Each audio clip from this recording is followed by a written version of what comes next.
Paseos por la Sierra con Alberto Garín.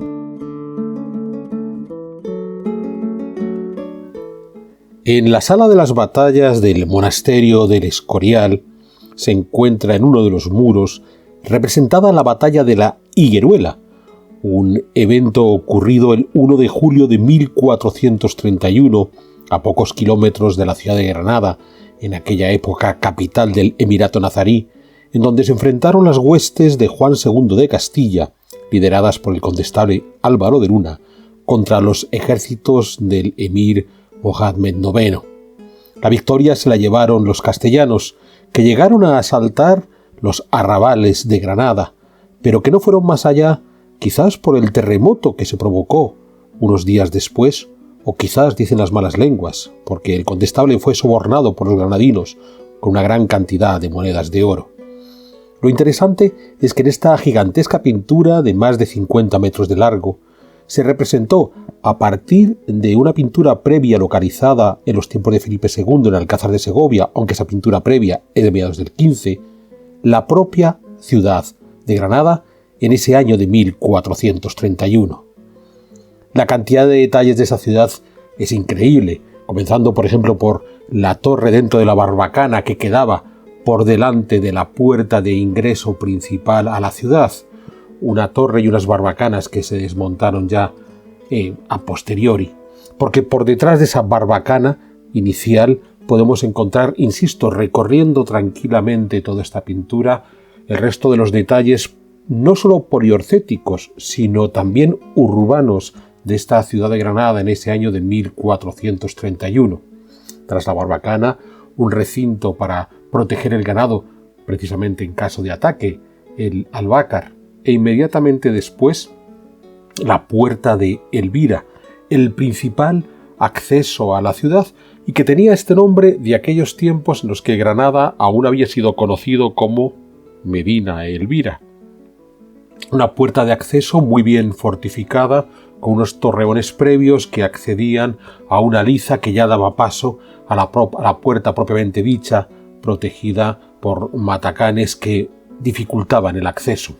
A partir de aquí, a partir de esa puerta, vamos viendo cómo la pintura se abre hacia el corazón de la capital nazarí, hacia Granada, donde de nuevo la cantidad de detalles que se nos presentan es importante, porque junto a la muralla última, en la que se encuentra inserta esa puerta de Elvira, había otras murallas interiores de viejos arrabales, como esa puerta del León, que daba acceso a la Alcazaba Cadima, lo que hoy vendría a ser el sur del Albaicín, que era uno de los primeros arrabales con los que había tenido esta ciudad, cuando todavía era Elvira, que contó con su propia muralla y que según la ciudad fue creciendo, se fueron imbricando los unos con los otros. Por supuesto, si estamos accediendo a la Medina Elvira y hemos visto el Albaicín, solo habría que levantar la vista al otro lado del río Darro y en lo alto se encontraría la alcazaba principal, que es la Alhambra. Una Alhambra que, aunque no los detalles mínimos sean correctos, si encontramos todos los elementos propios. Si vamos viendo las 7 torres que se observan, el peinador de la reina, la torre de Mohammed, la torre de Comares, la torre de Alquiza, la torre del Cubo, la torre de la Vela y por fin el acceso que desde la ciudad comunicaba a la Alhambra por la torre de las Armas, donde pudo estar esa puerta de Vibrambla. Dejando ya atrás esta Alhambra y volviendo a la ciudad, podemos ver cómo en esta vista aérea se pueden distinguir los edificios más significativos de la misma, y entre ellos, sin duda, con el valor principal, la mezquita mayor, la mezquita Al-Jama, donde podemos ver el gran minarete que la dominaba y a los pies del minarete las grandes naves amplias, muy anchas, muy elevadas, donde se iba a situar toda esa sala de oración llevando hacia la Qibla. Recordemos que es probablemente la ubicación de esta mezquita donde se levantó la catedral que conocemos en la actualidad y que por tanto viene a transformar por completo ese paisaje urbano. Porque esto es lo interesante de este dibujo de la batalla de la Higueruela del Escorial, que como decía al principio es una copia de un dibujo previo localizado en el Alcázar de Segovia. la cantidad de detalles que nos van a dar. Es cierto que de la ciudad de Granada en general lo que más destaca son esa sucesión de murallas con la mezquita Aljama como elemento fundamental. Pero cuando ya estamos al exterior, en esos arrabales donde los soldados cristianos sí llegan a atacar,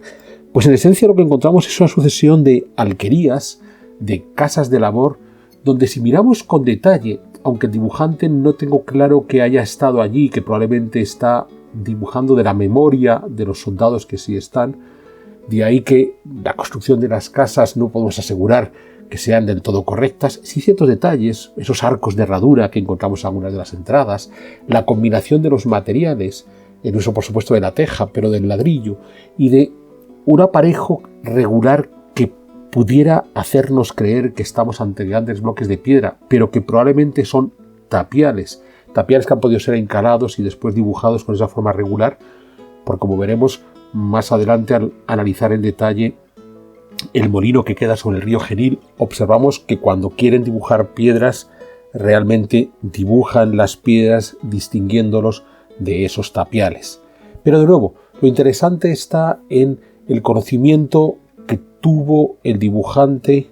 En este caso es un grupo de artistas italianos del equipo de Cambiaso, los que están trabajando en torno a 1580 para Felipe II, replicando este dibujo que habían encontrado en Segovia. Me refiero al dibujante del producto inicial de los años 1430, sobre todo la cantidad de detalles de la poliorcética de la ciudad, a los que se unen a continuación esos otros detalles más precisos, más minuciosos del entorno inmediato de la urbe de Granada, que es hasta donde pudieron llegar los soldados que, insisto, no llegaron a entrar en la ciudad y no pudieron tomarla. Por eso que decíamos de quizás el terremoto. Y lo más llamativo está en que se han preocupado en dibujar hasta el más mínimo detalle de toda esa estructura poliorcética. Aquí estamos viendo ahora una serie de torres albarranas, estas torres que están separadas de la muralla y que se comunican con la misma mediante un puentecito llamado coracha, que hacía que podías adelantar la defensa al interior del enemigo que puede estar sitiando la ciudad, y si esa torre caía, la muralla no cae porque la torre está separada de la muralla. A partir de ahí, cuando pasamos de estos elementos más propios de la poliorcética al estudio generalizado de la ciudad, pues de nuevo, lo que sí tenemos claro es los diferentes grupos de murallas que se habían ido configurando alrededor de la ciudad inicial de la Medina Elvira. Y aquí, por ejemplo, empezamos a encontrar la muralla de otro de los arrabales que tenemos dentro de la ciudad, un arrabal que ya estaba situado en el lado opuesto del río Darro, que es el arrabal de la Antequeruela. Un arrabal que ya existía desde los siglos XII-XIII, pero que a comienzos del siglo XV va a ser el lugar aprovechado por las gentes que vienen desde Antequera, tras la conquista de esta ciudad por los cristianos, y que se van a instalar en este arrabal ya preexistente. De ahí ese término de Antequeruela. Pues bien, si a partir de aquí seguimos haciendo el recorrido, observamos muy bien, claro, el río Darro cruzaba todo este conjunto de murallas hasta que confluía con el río Genil. Encontramos un puente sobre el río Genil y por debajo de ese puente observamos un molino en el que el dibujante se ha molestado en dar mucho tipo de detalles. Aquí es donde decía que podemos observar en los ángulos del edificio esos ladrillos que están bien marcados, y después en torno a las ventanas probablemente estamos viendo piedras para configurar bien esas ventanas. De modo que lo que queda entre los ladrillos y esas piedras de las ventanas tienen que ser cajones de tapial. Por cierto, se ven muy bien todo el acceso del agua al interior del molino y la evacuación posterior al río Genil. Pegado a este molino del río Genil, ya en el último margen de la pintura, hay otra construcción muy interesante que es el Alcázar del Genil. Una almunia, uno de estos jardines de lujo, de confort, que fue concebido a comienzos del siglo XIII como un espacio residencial donde disfrutar los emires de momentos de solaz, y que, bueno, no quedó incluido dentro del conjunto amurallado porque pertenecían a todos estos palacios de recreo extramuros. No es el único. Vamos a ver a continuación que se siguen dando otros. Porque si de nuevo regresamos al conjunto de la traza urbana que estamos viendo y ya volvemos hacia esas altozanos donde se encuentra situada la Alhambra y más allá, si pasamos por encima de la vista que teníamos de la Antequeruela, en un elemento extremo encontramos otra de estas almunias, en este caso es el Palacio de los Alijares, que probablemente cayó por el terremoto que se provocó en 1431, un palacio muy elegante, 4 torres en ángulo generando un jardín interior y una construcción octogonal en uno de los lados, de nuevo, en este caso una obra de finales del siglo XIV. Y a partir de ahí, ya cuando nos quedamos viendo el horizonte que vemos por detrás de la ciudad de Granada, incluso por detrás de la Alhambra, pues se van sucediendo una serie de construcciones, algunas quizás sean sencillamente alquerías, hay otra que está bien identificada, que sería una rábida, un pequeño espacio a medio camino entre una ermita y una posición militar, donde había existido previamente la ermita de Santa Elena, y todo esto ya nos permite entender el grado de detalle que se llegó a tener durante ese sitio de Granada en 1431, la cantidad de información que se le dio al dibujante para que pudiera plasmar cómo era esa ciudad, que por supuesto hoy ha sido totalmente transformada, sobre todo en la mayor parte de sus elementos poliorcéticos, pero curiosamente aquí en el Escorial se conserva una imagen de mediados del XV del reino nazarí antes de la conquista cristiana de un valor inconmensurable. Por supuesto, la sala de las batallas del Escorial es lo que tiene, el grado de detalle que sus dibujantes dieron a estas historias de batallas. Hoy hemos tenido ocasión de recorrer Granada. Hay otros espacios, por ejemplo el de San Quintín, que merecerá otro paseo por la sierra.